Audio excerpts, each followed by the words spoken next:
Last night, the smash Broadway musical Rent won 4 Tony Awards, including Best Musical. Let's take a look. And the 50th anniversary Tony Award for Best New Musical goes to... Let me do this properly. Rent. Producers Jerry Settler. With sold-out performances through August, this Pulitzer Prize-winning show has taken this city by storm. Joining me to talk about the phenomenon of Rent, the show's director, Michael Greif, one of the 3 producers, Kevin McCollum, and 3 of the show's stars, Anthony Rapp, Daphne Rubin-Vega, and Adam Pascal. Welcome. It is great to have you here after all of the talk about this program. Tell me just about last night. I mean, how it was to be there, having known and felt the sort of ovation that you've been getting from the city and from people who are lining up to go there. Last night you had the Tony Award signal something. Yeah, I from a producing point of view, it was wonderful to win for Best Musical. However, I think one of the remarkable things about the show and how it developed and how it was created and the talent associated with it is all of us, I think, approached it as sort of something we would invent with Jonathan. And Jonathan, sort of set the tone from that. You know, he'd been working on this for many years. My business partner, Jeffrey Seller, saw the first workshop, which I think you also directed, Michael, right? 3 years 94. ago? Yeah, 94. He saw 94. that. I didn't see it then. But then the next year, I did see it. And that's when Jeffrey and I decided with Alan Gordon to produce it with the New So for all York the Theatre Workshop. celebration, the fact that Jonathan died Well, that is the cruel... before the first...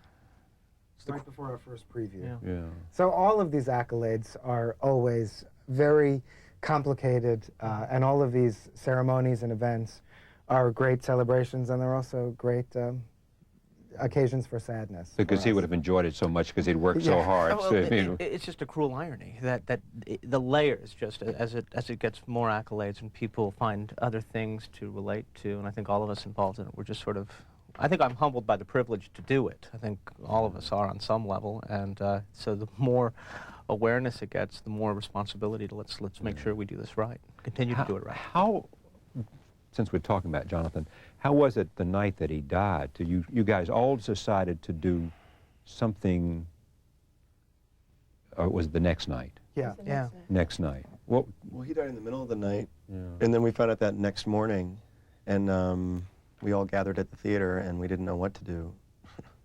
Literally, I mean, that very day we didn't know how to proceed, we didn't know what to do. I think it became pretty clear early on that we had to continue, certainly.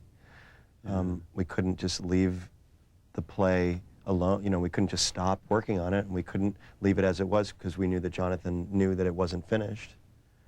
And then that night, Michael and Jim Nicola, the artistic director of the New York Theatre Workshop, and we all sort of conferred and decided that the best thing to do would be to perform the show in some aspect for his friends and family as some kind of tribute to Jonathan. I mean, and the play itself is such a tribute to his life anyway, in so many ways. And other young people who die at remarkably cruel young ages.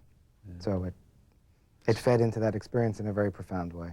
I'd love to go around and just pick up with what the play means for you and what it is that Jonathan was saying that had that seems to connect to an audience, not only because of the obvious things that in a sense he wanted to bring rock music to a story that he wanted to tell to an audience and bring an audience to things that they hadn't seen before. But what was it, the story, what was it this play, this musical did for you? I think for me, what touches me more profoundly is that it's a story about spirit and sort of just the tenacity of spirit, I think. Seizing life, I mean, it's about life, and it's about living in the moment and sort of doing one's bit, I think. That's what it represents for me. And in a way, I mean, some of those things can become sort of aphoristic or, a Hallmark card kind of sentiment. Yeah, right. and yet I feel like, certainly in Jonathan's life, from what I know of him and from what I know of his friends, I feel in my life, and I think all of our lives, that we've sort of earned the right to say that. I don't mean it arrogantly. I just mean like we've been through enough, and we've seen our friends die, and we've seen, you know, the country kind of get splintered up in so many different ways. I think sometimes things wax cliche because they're so true. And you hear them a bazillion times and they sound like a cliche, but I mean, it was really remarkable that this whole experience is remarkable, and it's happening very quickly. But something about just watching this experience grow and develop has really brought it home that it's really about people banding together, uniting, and doing and telling this remarkable story. I mean, it's been quite an experience. I think for me, what the show has done is given me the opportunity to have a deep, penetrating look into somebody's soul, and that person being Jonathan. I mean, what this work was, the way I see it, it was just, you know, an outpouring of his heart and his soul into his craft. And, you know, people rarely get the opportunity to see that deeply into somebody, and the fact that it was somebody as brilliant as Jonathan, I feel just completely honored and blessed that was the opportunity I was given. I want to just take a look with one song performed by Adam Pascal. Here it is from Rent.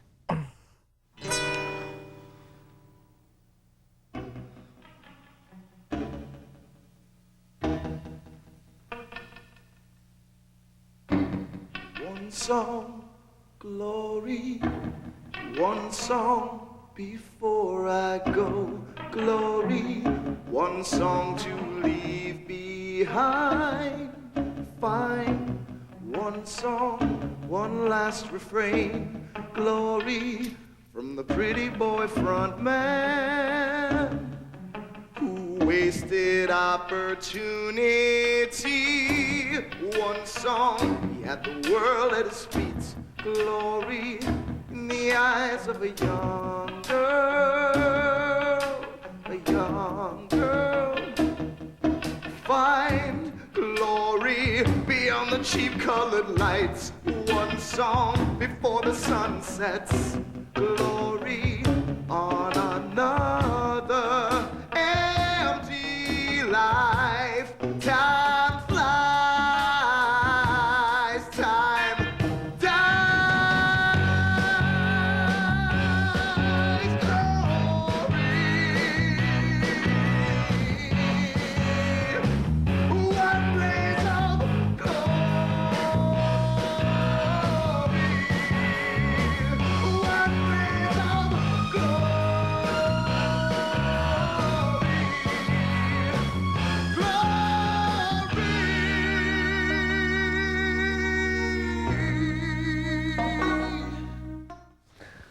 When you look at the success that's happened, why are you smiling? Neither of us have ever seen Ever that. seen that? I've never seen that before. Well, your time's coming because we've got another one. All right, okay, well.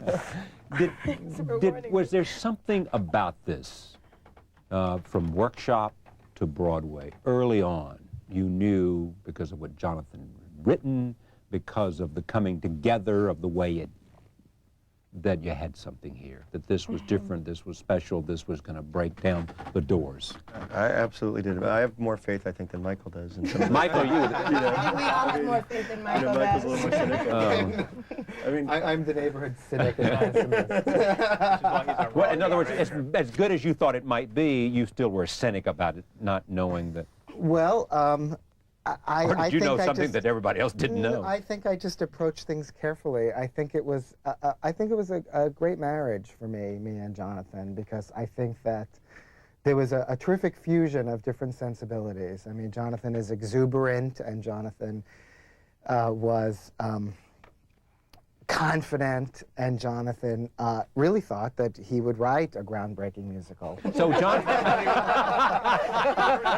now wait, let me get this right. As we think about Jonathan tonight, Absolutely. Jonathan would have said, if he could speak to us from heaven tonight, of course we would have won the Tony. Right. Of Without a course doubt. we're going to That's change what the face Jonathan of would say. Broadway. Yeah. Of course we are the book, we are the music of the 90s that everybody will say.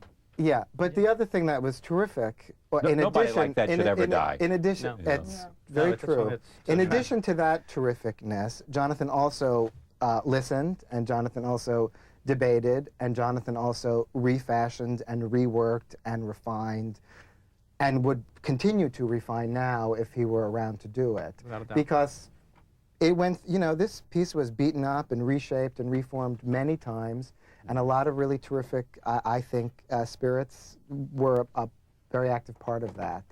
And he really knew how to take from the best and hear this and shape that, change that, And it's got to be an keep that. excruciating process, because you've blood, sweat, and toil just laying there from Yeah. all that you poured. How many years did it take him to write it before Well, he even got to the workshop? 7 is I think what we're hearing a lot Yeah. now. From the germ of the idea. From the Yeah. idea. Yeah, I mean, when I first met him at the second workshop, the intermission, after I saw the first act, and I said, you're like a new voice. And rather than saying, oh, you really think so, it was like, yeah, I know. and that was so charming. And he was innately curious about people, so he could write about them, because he wouldn't assume anything. Yeah. He wanted to know, well, why are you two together? If he saw, like, friends of his, and you know him from where, he was always kind of figuring it out, so he loved Gypsy, he loved Fiddler on the Roof. Looking at Rent, I feel it has a lot of traditional So there's structure. a connection to there's the a lot past. of, and I mean, Oh, I think absolutely. it's What very is traditional that structure. connection? The structure.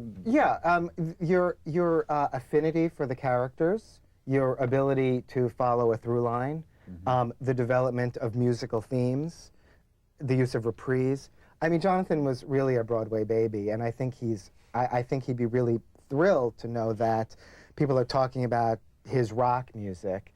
But I also think that he was, a great part of him was a real musical theater lover and traditionalist. And I think why this hits is because it brings together a lot of different kinds of people and a lot of different factions in an unexpected way, and it gives different people different things to hold on to and care about. Staying with that idea, how is it unique then? How is it not just another? Well, it's because it's fusion. It's synthesis. It's a fusion of all. And synthesis is, unique. is growth and development. It's taking elements from different places and bringing them together in a very clear and I think an original way. And it's really the tension of all of those things sort of butting up against each other. Very, looking at very traditional aspects of love and romance, but applying them to gay couples. Looking at, a group of people who live on the street and giving them a sense of humor and a sense of irony that we don't generally give them.